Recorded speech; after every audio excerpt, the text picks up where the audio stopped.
क्या जानकारी इसको लेकर? स्वाति, मैं एक चीज क्लियर कर दूं, जो राजौरी के अंदर गोलीबारी हुई है उसमें एडिशनल डीसी जो हैं थापा, वो मारे गए हैं। उनका वो उनकी उनको जो है वो गोलाबारी में वो शहीद हुए हैं। यानी कहा जाए भारतीय सेना का जवान जो है अभी फिलहाल कोई शहीद नहीं हुआ है, लेकिन जिस प्रकार से एडिशनल डीसी जो है, एडीडीसी जो है, वो थापा, उनकी उनकी जान चली गई है इस गोलाबारी के अंदर। और देखा जाए तो पाकिस्तान की तरफ से आज सुबह भी, यानी अभी थोड़ी देर पहले, जो जम्मू का रेहाड़ी इलाका है, एक स्वीट शॉप है, वहां पर एक घर को निशाना बनाया गया। और इसी तरह जो आप शबो मंदिर है, जो मुट्ठी का इलाका पड़ता है, बन तालाब का इलाका पड़ता है, वहां पर जो मंदिर की ओर रास्ता जाता है, वहां पर भी एक घर को निशाना जो है वो बनाया गया है। हालांकि भारतीय सेना ने इसको निष्फल कर दिया है, लेकिन कहीं ना कहीं अब रिहायशी इलाकों को पाकिस्तान, स्वाति, टारगेट कर रहा है। पाकिस्तान रिहायशी इलाकों में अपनी गोलाबारी जो है वो कर रहा है। लोग काफी ज्यादा इस समय दहशत में हैं, लोग डरे हुए हैं कि आखिरकार पाकिस्तान जो है क्यों हम लोगों के ऊपर जो है वो गोलाबारी कर रहा है। लेकिन देखा जाए तो इसी प्रकार अर्निया के अंदर भी जो है वो गोलाबारी कर रहा है। हम भी इस समय इसी वजह से रूम के अंदर बैठकर आपको पल पल की जानकारी दे रहे हैं, क्योंकि अब पाकिस्तान के ऊपर विश्वास नहीं किया जा सकता। इससे पहले मैंने छत पे खड़े होकर पूरा पाकिस्तान की जो रिपोर्टिंग जो थी वो की थी कि पाकिस्तान किस प्रकार से यहाँ हमले कर रहा है। लेकिन अब पाकिस्तान जो है रिहायशी इलाकों को टारगेट कर रहा है। जब मैं पहले भी आपको बता रहा था कि किस प्रकार से बड़े बड़े धमाके जो हैं वो देखने को मिले हैं, तो और ये वो दर्शाता तस्वीरें है भी हम कि अपने दर्शकों तक पाकिस्तान ने पहुंचा उस रहे हैं कि समय इलाकों में ना सिर्फ लोगों को जो है जो कहा जा सकता है कि उनको नुकसान पहुंच रहा है, वो डर के साए में है, लेकिन भारी नुकसान, चाहे हम घरों की बात करें, काफी नुकसान हुआ है जो तस्वीरें सामने निकल कर आई है। लेकिन अब रविंद्र, जानकारी इसको लेकर दीजिएगा। एडिशनल डीसी राजकुमार थापा जिसकी आप बात कर रहे थे, जो हमले में शहीद हुए हैं, अब कहाँ उनकी पोस्टिंग थी? ये जो गोलीबारी की गई कौन से समय में की गई? रात के समय में ये गोलीबारी जो की जा रही थी उसमें वो शहीद हुए हैं, या फिर सुबह गोलीबारी की जा रही थी? इसको लेकर थोड़ा जानकारी दीजिएगा, टाइमिंग को लेकर। देखिए स्वाति, अभी भी राजौरी के अंदर कहा जाए तो भारी गोलाबारी जो है वो देखने को मिल रही है लगातार। खासतौर पर मैं पहले भी बता चुका हूं कि एलओसी का जो इलाका है वहां पर लगातार भारी गोलाबारी जो है वो कर रहा है। राजौरी हो, पुंछ हो, खासतौर पर जो नौशहरा का इलाका है, या फिर कहा जाए जो कश्मीर के कई इलाके जो है, कुपवाड़ा है, उड़ी है, यहाँ पर लगातार भारी गोलाबारी जो है वो पाकिस्तान कर रहा है। आरएसपुरा का इलाका हो, सांबा का इलाका हो, कठुआ का इलाका हो, पंजाब के कई और इलाके जो है वहां पर भी भारी गोलाबारी जो है वो पाकिस्तान कर रहा है। लेकिन हमारी भारतीय सेना जो है वो पूरी तरह से मुस्तैद है। और खास तौर पर जो इस समय हमारा एयर डिफेंस सिस्टम है वो बहुत ज्यादा एक्टिव है। लेकिन कहीं ना कहीं जो इस समय हमले किए गए हैं वो दिन के समय किए गए हैं। और जो राजकुमार थापा, जो एडीडीसी है, वो जो शहीद हुए हैं, वो सुबह अर्ली मॉर्निंग जो है वो पाकिस्तान ने फायरिंग की है। और उसकी जद में जो एडिशनल डीसी हैं वो आए हैं और उनकी बॉडी को जम्मू लाया गया है। उसके साथ साथ जो राजकुमार थापा के साथ साथ दो और लोग जो हैं वो भी पाकिस्तान की गोलाबारी का शिकार हुए हैं, और उनके पार्थिव जी शरीर जो है ठीक वो है भी जम्मू रविंद्र, मैं मेडिकल लौटती कॉलेज हूँ लाए आपके जा रहे हैं। पास। इस बीच एक और महत्वपूर्ण जानकारी अपने दर्शकों तक पहुंचा दें श्रीनगर से। आपको बता दें कि श्रीनगर में कई बड़े धमाके हुए हैं। आपको बता दें कि हवाई अड्डे और महत्वपूर्ण प्रतिष्ठानों के पास से धमाके हुए हैं। अधिकांश हिस्सों में बिजली काट दी गई है। देर रात भारतीय सेना द्वारा हवाई अड्डे सहित कई प्रतिष्ठानों पर पाकिस्तान द्वारा की गए ड्रोन हमलों को विफल करने के कुछ घंटों बाद हुई है। आपको बता दें कि अधिकारियों के अनुसार धमाके हवाई अड्डे सहित महत्वपूर्ण प्रतिष्ठानों के पास सुने गए। धमाके की आवाज सुनते ही शहर में सायरन बजने लगे। अधिकारियों ने बताया कि शहर और घाटी के अधिकांश हिस्सों में बिजली भी काट दी गई है। श्रीनगर से महत्वपूर्ण जानकारी आप तक पहुंचा रहे हैं। आपको बता दें कि श्रीनगर में इससे पहले भी जानकारी दे रहे थे कि कई धमाकों की आवाजें सुनी जा रही थी। और आपको बता दें इस बीच जानकारी की बताया जा रहा है कि कई बड़े धमाके श्रीनगर में हुए हैं। हवाई अड्डे और महत्वपूर्ण प्रतिष्ठानों के पास ये धमाके हुए हैं। अधिकांश हिस्सों में अब इसके बाद से ही आपको बता दें कि बिजली को काट दिया गया है। रविंदर लगातार हमारे साथ बने हुए हैं लाइव। एक बार फिर से रविंद्र का रुख कर लेते हैं। रविंद्र, क्या जानकारी इसको लेकर कि श्रीनगर में अब कई बड़े धमाके जो है, क्योंकि इससे पहले भी जानकारी आई थी कि आवाजें सुनी गई थी कई बड़े धमाकों की, विस्फोटों की, और अब जो जानकारी मिल रही है कि हवाई अड्डे और जो महत्वपूर्ण प्रतिष्ठान है उनके पास धमाके हुए हैं। बिल्कुल स्वाति, देखिए जो श्रीनगर में धमाके हुए हैं, ये एयरपोर्ट के आसपास जो है वो धमाके किए गए हैं पाकिस्तान की तरफ से। तो वहां पर फिलहाल एक पैनिक की स्थिति जो है वो बन गई है और वहां की बिजली फिलहाल काट दी गई है, क्योंकि जिस समय ये धमाके हुए उस समय हल्का फुल्का अंधेरा था। लेकिन वापस इस प्रकार की स्थिति ना बने उसको देखते हुए प्रशासन ने ये फैसला लिया है। लेकिन लगातार पाकिस्तान, खासतौर पर जम्मू कश्मीर, पंजाब, राजस्थान के इलाकों को लगातार टारगेट कर रहा है। जो बॉर्डर से सटे हुए इलाके हैं वहां पर लगातार गोलाबारी जो है वो पाकिस्तान की तरफ से की जा रही है।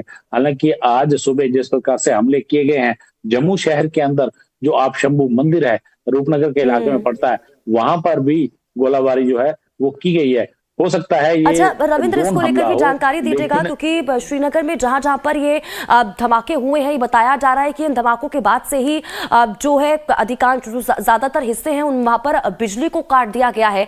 अब इसको लेकर क्या जानकारी? बिल्कुल, देखिए जिस प्रकार से ये सुबह अर्ली मॉर्निंग ये धमाके जो हैं वो हुए हैं और उसके बाद पूरे इलाके की बिजली जो है वो काट दी गई है। इससे पहले भी श्रीनगर के अंदर धमाके जो थे वो देखने को मिले थे और उसके बाद पूरा इलाका जो है वो ब्लैकआउट कर दिया गया था, क्योंकि जब ब्लैकआउट होता है तो दुश्मन को ये अंदाजा लगाना मुश्किल हो जाता है कि कौन सा इंस्टॉलेशन कहाँ पे है या कौन सी इमारतें बड़ी जो है वो कहाँ पे हैं। लेकिन इस समय कहा जाए तो स्थिति बहुत ज्यादा भयावह है और हर तरफ जो है धमाकों की आवाजें जो है वो सुनने को मिल रही है। बीती रात से ही लगातार LOC हो, अंतर्राष्ट्रीय सीमा हो, लगातार धमाकों की आवाजें जो हैं वो देखने को मिल रही हैं। अब तो पाकिस्तान ने रिहायशी इलाकों को भी टारगेट करना शुरू कर दिया है, लेकिन भारतीय सेना पाकिस्तान को उसी की भाषा में जवाब दे रही है। अर्निया के अंदर लगातार फायरिंग देखने को मिली, अर्निया के अंदर बड़े बड़े धमाके जो हैं वो देखने को मिला, क्योंकि पाकिस्तान के निशाने पर हमेशा अर्निया रहता है। एक सीमावर्ती कस्बा है, एक टाउनशिप है छोटी, जो वहां पर पाकिस्तान जो है लगातार उसको निशाना बनाता रहा है। ये को पहली बार नहीं है, लेकिन जिस प्रकार से इस समय हालात बने हुए हैं, बहुत ज्यादा इस समय लोग जो हैं वो डरे हुए हैं। क्यों? हालांकि उन इलाकों जो सीमावर्ती इलाके हैं वहां से लोगों को इवैक्यूएट कर दिया गया है और पीछे सुरक्षित स्थानों में रखा गया है ताकि वो गोलाबारी की जद में ना आए। लेकिन अब तो हद कर दी पाकिस्तान ने, अब रिहायशी इलाके जो हैं उनको पाकिस्तान जो है वो निशाना बनाना शुरू कर दिया है पाकिस्तान ने। बिल्कुल, और इस बीच ठीक है रविंद्र, मैं लौटूंगी आपके पास। इस बीच एक और महत्वपूर्ण जानकारी, देखिए भारत ने अब पाक एयरबेस पर अटैक किया है। आपको बता दें कि पंजाब और रावलपिंडी में एयरबेस के पास धमाका किया गया है। इस्लामाबाद और लाहौर में विस्फोट की खबर भी सामने निकल कर आई है। पाकिस्तान ने अब जो अपना एयर स्पेस है उसको बंद कर लिया है। पाकिस्तानी सेना ने यह दावा किया कि पाकिस्तान ने शनिवार सुबह ये दावा किया है कि उसके 3 एयरबेसों को भारतीय मिसाइलों और ड्रोन ने निशाना बनाया है। पाकिस्तानी सैन्य प्रवक्ता लेफ्टिनेंट जनरल अहमद शरीफ चौधरी ने इस्लामाबाद में सुबह करीब 4 बजे ये प्रेस कॉन्फ्रेंस की जल्दबाजी में और ये कहा कि नूर खान, मुरीद और इसके अलावा रफीकी एयरबेसों को निशाना भारत की तरफ से बनाया गया है। आपको बता दें कि अहमद शरीफ चौधरी ने दावा किया है कि भारत ने अपने जेट विमानों से हवा से जमीन पर मार करने वाली मिसाइलें दागी हैं। तो देखिए जिन 3 एयरबेसों का जिक्र अब पाकिस्तान की तरफ से किया गया है कि जिन एयरबेसों को ऊपर हमला किया गया, वो भी आपको हम इन तस्वीरों के जरिए दिखा रहे हैं। तो देखिए मुरीद एयरबेस पर भारत की तरफ से हमला किया गया। इसके अलावा नूर खान एयरबेस, इसका दावा पाकिस्तान ने किया है, और इसके साथ ही रफीकी एयरबेस, और इसकी जो जानकारी है खुद पाकिस्तान की तरफ से दी गई। इसको लेकर जो तस्वीरें थी वो भी सोशल मीडिया पर साझा पाकिस्तान की तरफ से की गई और बताया गया कि भारत की तरफ से हमारे इन 3 एयरबेसों को निशाना बनाया गया है। तो कहां पर हमले हुए हैं पाकिस्तान में, किन किन एयरबेसों को निशाना बनाया गया, उसको लेकर भी जानकारी आप तक पहुंचाई जा रही है। लेकिन देखिए, भारत लगातार मुंहतोड़ जवाब दे रहा है और पाकिस्तान की तरफ से जो हमले किए जा रहे हैं उन हमलों को लेकर ये बता भी रहा है मुंहतोड़ जवाब देने के साथ साथ कि हम अपनी जो सीमा है, अपने लोग हैं, भारत की सुरक्षा करने में किस तरह से सक्षम हैं। ये तस्वीरें आपको दिखा रहे हैं उन एयरबेसों की एक एक करके जहां पर भारत की तरफ से ये हमले किए गए हैं। तो हमारे रिपोर्टर्स लगातार हमारे साथ लाइव बने हुए हैं। रजनीश भी हमारे साथ जुड़ चुके हैं, रविंद्र हमारे साथ पहले से ही जुड़े हुए हैं। रजनीश, आपके पास आऊंगी। रजनीश, आज का दिन काफी महत्वपूर्ण हो जाता है क्योंकि लगातार हम देख रहे हैं कि पाकिस्तान की तरफ से एक तरफ एलओसी पर, इसके अलावा अंतर्राष्ट्रीय सीमा पर हमले किए जा रहे हैं, फायरिंग की जा रही है, ड्रोन से अटैक किए जा रहे हैं और अब तो मिसाइलों की भी शुरुआत कर दी है, उनका भी इस्तेमाल किया जा रहा है हमलों में। हालांकि इस बीच देखिए, एक ये चीज है कि भारत की तरफ से 3 एयरबेसों को निशाना बनाया गया जिसका दावा पाकिस्तान खुद करता हुआ नजर आ रहा है। लेकिन आज का दिन इसलिए भी महत्वपूर्ण क्योंकि आज भी कई बैठकें होने जा रही हैं, कई मीटिंगें हैं जिसमें आगे की जो रणनीति है वो भारत की तरफ से बनाई जाएगी। अब क्या जानकारी इसको लेकर रजनीश? देखिए स्वाति, आज अहले सुबह जब पाकिस्तान के सेना के प्रवक्ता ने ये प्रेस कॉन्फ्रेंस करके कहा कि नूर खान, मुरीद और शोरकोट के एयरबेस पर भारत ने हमला किया है और जमीन से उन्होंने हमला किया और किस तरीके से उन्होंने नस्ते-नाबूद कर दिया हमारे एयरबेस को, लेकिन अभी तक हमारी सेना की ओर से कोई बयान आया नहीं है। तो क्या वाकई ये हमले किए गए हैं? क्या पाकिस्तान कोई बैकआउट खोज रहा है? क्या पाकिस्तान कोई बहाना खोज रहा है? क्योंकि पाकिस्तान ने उसके बाद से फिर से रिहायशी इलाकों में शेलिंग शुरू कर दिया और लगातार जो एलओसी का इलाका है, देखिए हमारे एक जवान जो है वो शहीद भी हो गए हैं। तो जिस तरीके से उन्होंने शेलिंग शुरू की है, ऐसे में इंपॉर्टेंट है ये जानना कि भारत ने किस तरीके का किन इलाकों में आक्रमण किया है और पाकिस्तान ने उसको कैसे रिटेलिएट किया है। तो आज 10 बजे के आसपास एक प्रेस कॉन्फ्रेंस होने की संभावना है जिसमें क्लैरिटी मिल जाएगी स्वाति कि भारत ने क्या ऑपरेशन वहां पर किया था और पाकिस्तान किस तरीके से पूरा जो इलाका है, गुजरात से लेकर जम्मू तक का जो बॉर्डर इलाका है, वहां अलग अलग मोर्चे पर कल शाम में जो खबर थी 26 जगहों पर उन्होंने उस बॉर्डर एरिया में फायरिंग की और ओपन फायरिंग वो कर रहे हैं और रिहायशी इलाकों में फायरिंग कर रहे हैं। जैसे हमारे सहयोगी रविंदर ही बता रहे थे जब उनसे कैसे वो रिहायशी इलाकों में फायरिंग कर रहे हैं और ये एक परेशानी की बात है कि हम जो टारगेट कर रहे हैं वो ऐसे इलाकों को टारगेट कर रहे हैं जहां पर लोग ना हो, आम लोग जो इनोसेंट लोग हो वो ना मारे जाएं। और पाकिस्तान अब कहीं भी गोलाबारी चल रहा है, लॉन्ग डिस्टेंस जो मिसाइल्स हैं उसका इस्तेमाल कर रहा है। लॉन्ग डिस्टेंस मिसाइल मतलब यानी अब आप किसी भी राज्य में, सिर्फ बॉर्डर एरियाज में नहीं हो सकता है, आगे तक आप फायर करने की कोशिश करें। तो ये अब जो देश है इसको अब कैसे इसको टैकल करती है सेना। और खास बात यही, कल देखिए एक बैठक जब रक्षा मंत्री के साथ तीनों सेना अध्यक्षों की हुई थी, सीडीएस की हुई थी और फिर शाम में प्रधानमंत्री के साथ भी ये तमाम लोग मौजूद थे बैठक में और प्रधानमंत्री ने सबसे फीडबैक लिया है। तो हर पल एक नई रणनीति बन रही है और जिस तरीके से रणनीति बनाई जा रही है उस अनुसार प्रधानमंत्री के नेतृत्व में सेना जो उन डायरेक्टिव्स को फॉलो भी कर रही है, सेना फीडबैक भी दे रही है प्रधानमंत्री को कि कैसे क्या करना है।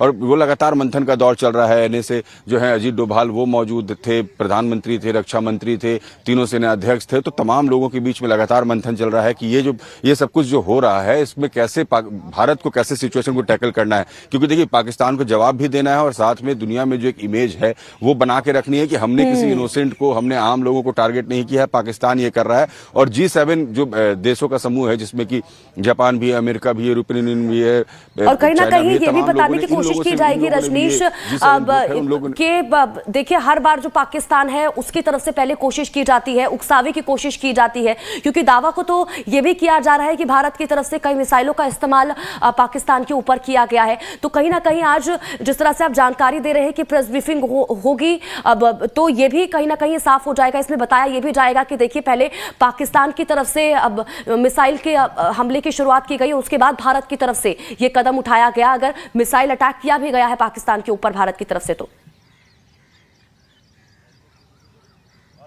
देखिए जब हम वॉर में होते हैं ना तो नैरेटिव बहुत इंपॉर्टेंट होता है कि कौन क्या स्टैंस ले रहा है, कौन किसको रिटेलिएट कर रहा है।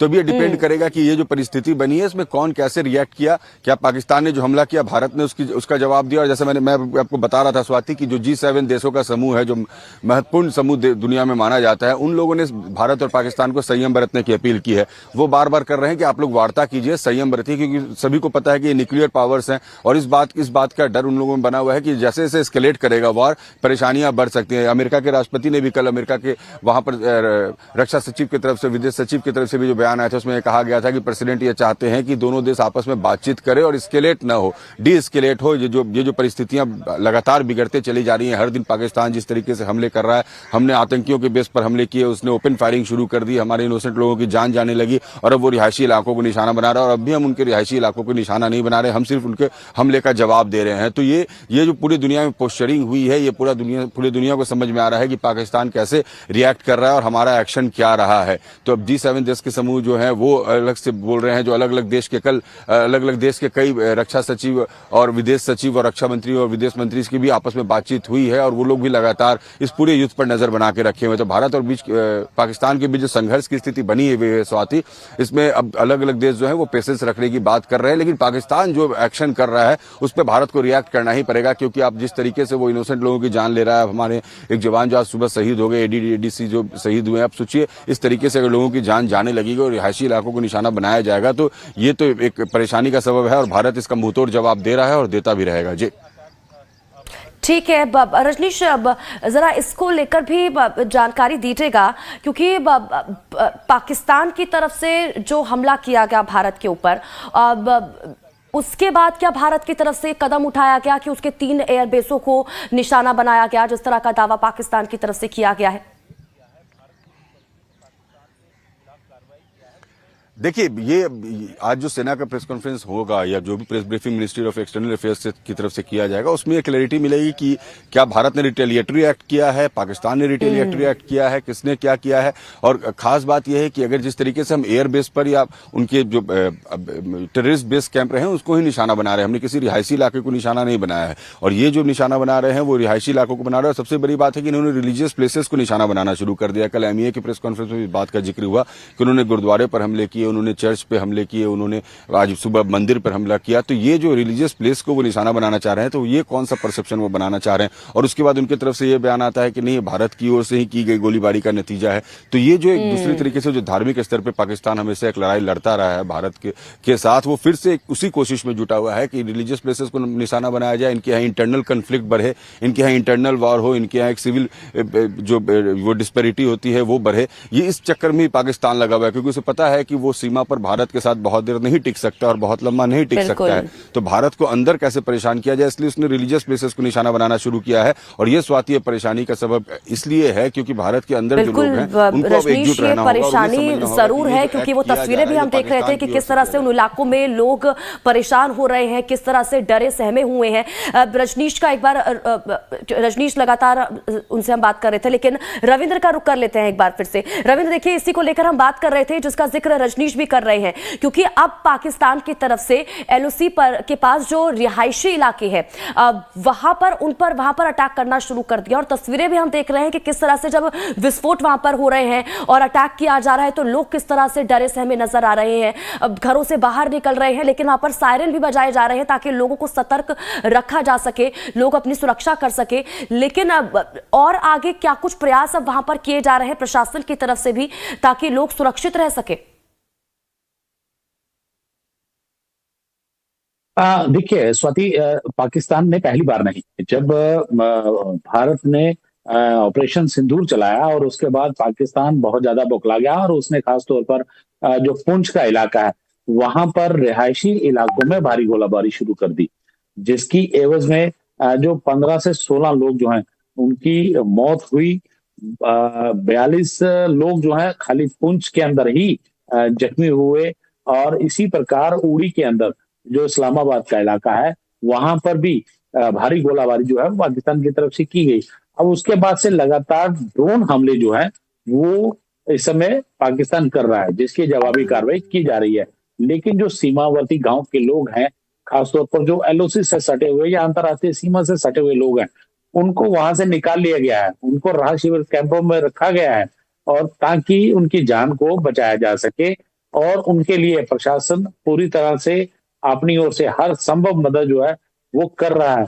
लेकिन पाकिस्तान जो है खासतौर पर इस समय LOC के ऊपर और अंतर्राष्ट्रीय सीमा के ऊपर रिहायशी इलाकों को ठीक निशाना है बनाकर रविंद्र, मैं लौटती हूँ इस आपके समय पास। गोले इस दाग बीच रहा है। एक लेकिन महत्वपूर्ण आज जानकारी अपने दर्शकों तक पहुंचाते। बड़ी खबर इस वक्त की आपको बता दें कि लगातार तीसरे दिन पाकिस्तान की तरफ से हमला किया जा रहा है भारत पर। आपको बता दें कि 26 जगहों पर पाकिस्तान ने हमला किया है, जानकारी जो सामने निकल कर आ रही है। और हवाई अड्डों और एयरबेसों पर यह हमला किया गया है पाकिस्तान की तरफ से, लेकिन भारतीय सेना ने भी सभी हमलों को नाकाम कर दिया है। ये बड़ी खबर इस वक्त की आपको बता दें कि 3 दिन से लगातार अब पाकिस्तान की तरफ से भारत पर हमले किए जा रहे हैं। 26 जगहों पर पाकिस्तान ने हमले किए हैं, लेकिन इन हमलों को नाकाम कर दिया गया है भारत की तरफ से, ये भी जानकारी मिल रही है। हवाई अड्डों और एयरबेसों पर यह हमला पाकिस्तान की तरफ से किए गए हैं।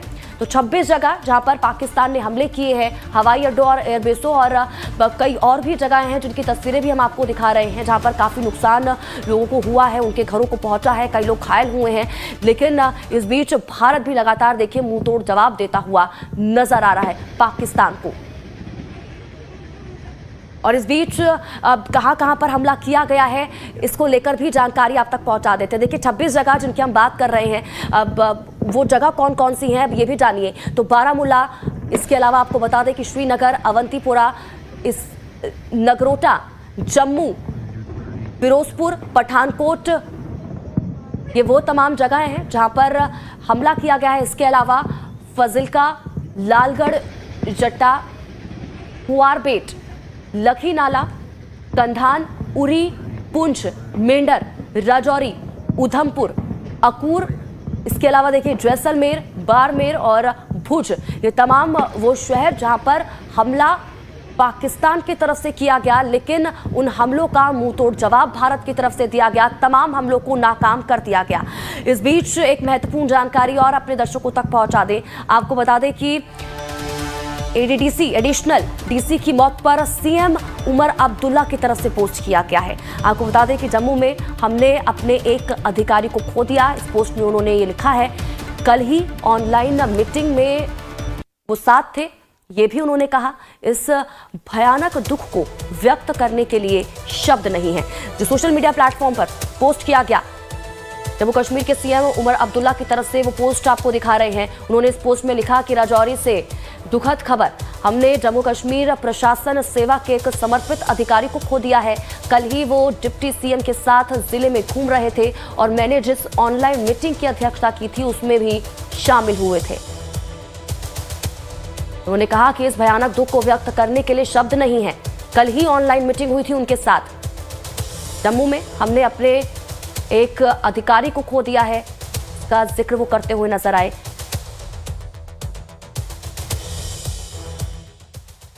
देखिए दोनों ही रिपोर्टर हमारे साथ जुड़े हुए हैं, उनके पास भी जाएंगे कुछ ही देर में और जानकारी लेंगे जो अपडेट सामने निकल कर आ रही है उसको लेकर क्या जानकारी उनके पास है। तो देखिए ऑपरेशन सिंदूर के बाद से ही लगातार पाकिस्तान भारत के ऊपर हमला कर रहा है, लेकिन